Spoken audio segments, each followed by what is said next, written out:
माझ्या सगळ्या शेतकरी बांधवांना माझा नमस्कार. चला, आजच्या बाजाराच्या गोष्टीला सुरुवात करूया. सगळ्यात आधी स्क्रीनवर दिसणारा हा आकडा बघा. 8,911 रुपये. हा फक्त एक आकडा नाहीये, तर आज आपल्याच एका शेतकरी बांधवाच्या कष्टाला मिळालेलं हे सोनं आहे. हो, आज महाराष्ट्रात तुरीला मिळालेला हा सगळ्यात जास्त भाव आहे. आणि आज आपण याच आकड्यामागची, बाजारातल्या प्रत्येक चढउतारामागची सगळी गोष्ट एकदम सोप्या भाषेत समजून घेणार आहोत. पण ही गोष्ट सुरू करण्याच्या आधी एक छोटीशी आठवण. बाजाराची ही सगळी माहिती रोजच्या रोज न चुकता थेट आपल्या मोबाईलवर हवी असेल तर आपलं कृषी साथी हे चॅनल सबस्क्राईब करायला अजिबात विसरू नका. म्हणजे प्रत्येक महत्त्वाची बातमी आपल्यापर्यंत वेळेवर पोचेल. तर आजच्या गोष्टीचं नाव आहे भावातली मोठी तफावत.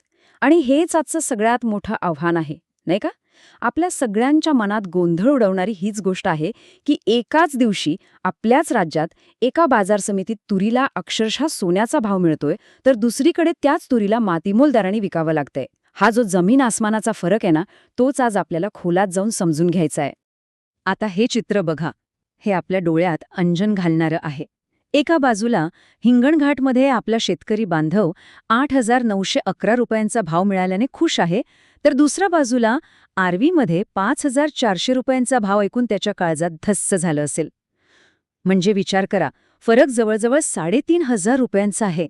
एकाच मालासाठी एका दिवशी एवढा मोठा फरक. म्हणूनच बाजाराची नाडी ओळखणं किती महत्वाचं आहे हे यावरून आपल्या लक्षात येतं.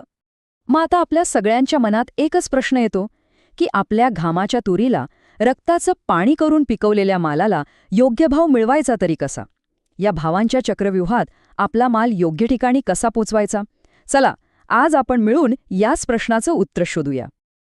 पण मित्रांनो, काळजी करण्याचं काहीच कारण नाहीये. या चिंतेच्या ढगांमध्ये एक आशेचा किरण नक्कीच दिसतोय. काही प्रमुख बाजारपेठांमधून खूप चांगली आणि आपल्याला दिलासा देणारी बातमी समोर येतेय. चला तर मग पाहूया कोणत्या बाजारपेठा आपल्या शेतकऱ्यांना धीर देत आहेत आणि कुठे तेजीचं वातावरण तयार झालंय. ही यादी बघा. हे आकडे आपल्याला एक नवी उमेद देतील. हिंगणघाट तर 8,911 रुपयांवर पोचलाय. मलकापूरने 8,300चा टप्पा गाठलाय. अकोला आहे 8,250 वर.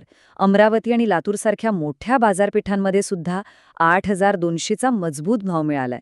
आणि कारंजा मार्केट सुद्धा 8,120 रुपयांवर आहे.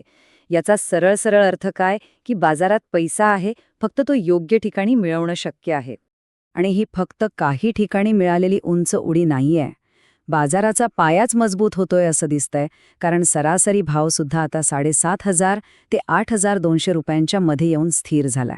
म्हणजे काय की बाजाराची एकूण दिशा ही वरच्या बाजूला आहे आणि ही आपल्या सगळ्यांसाठी खूप मोठी सकारात्मक गोष्ट आहे.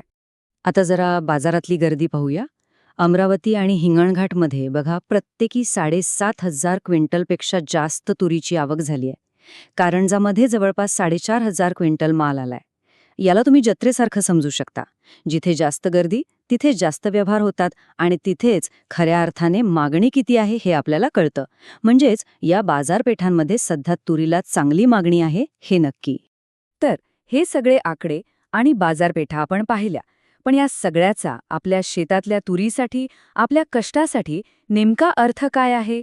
यातून आपण आपल्या फायद्याची गोष्ट कशी बाहेर काढायची? चला आता सगळ्यात महत्त्वाच्या भागाकडे वळूया. यात 4 मुख्य सूत्र आहेत, लक्षात ठेवा. पहिलं, बाजाराचा प्रवाह सध्या वरच्या दिशेने आहे. दुसरं, 8,000चा महत्त्वाचा टप्पा आता अनेक बाजारपेठांनी ओलांडला आहे. तिसरं, जिथे जास्त आवक आहे त्या बाजारांवर आपली करडी नजर हवी, कारण तिथेच खरी मागणी लपलेली आहे. आणि चौथं, जे सगळ्यात महत्त्वाचं आहे, आपल्या मालाचा योग्य भाव मिळवण्याचं सर्वात मोठं शस्त्र म्हणजे बाजाराचं अचूक ज्ञान. आणि या संपूर्ण विश्लेषणाचं सार जर एका वाक्यात सांगायचं झालं तर ते हे आहे: तुरीला उच्चांकी भाव मिळवणं आज 100% शक्य आहे, पण तो प्रत्येक बाजारात मिळेलच याची काही खात्री नाही. याचाच अर्थ चांगला भाव मिळवण्याचं सामर्थ्य आपल्या योग्य निर्णयात आहे, योग्य बाजारपेठ निवडण्यात आहे. तर मग आता एक प्रश्न थेट तुमच्यासाठी. ही सगळी माहिती ऐकल्यावर येत्या दिवसांसाठी तुमची पुढची चाल काय असणार आहे? बाजारातल्या या तेजीचा फायदा उचलण्यासाठी आपण काय रणनीती आखणार आहात यावर नक्कीच विचार करा. आणि आपली रणनीती ठरवताना आपल्याला रोजच्या रोज अशीच अचूक आणि सविस्तर माहिती मिळत राहावी यासाठी कृषीसाठी या आपल्या हक्काच्या यूट्यूब चॅनलला सबस्क्राईब करायला विसरू नका. तुमच्या या प्रवासात कृषीसाठी नेहमीच तुमच्यासोबत आहे. भेटूया पुढच्या विश्लेषणासह. धन्यवाद.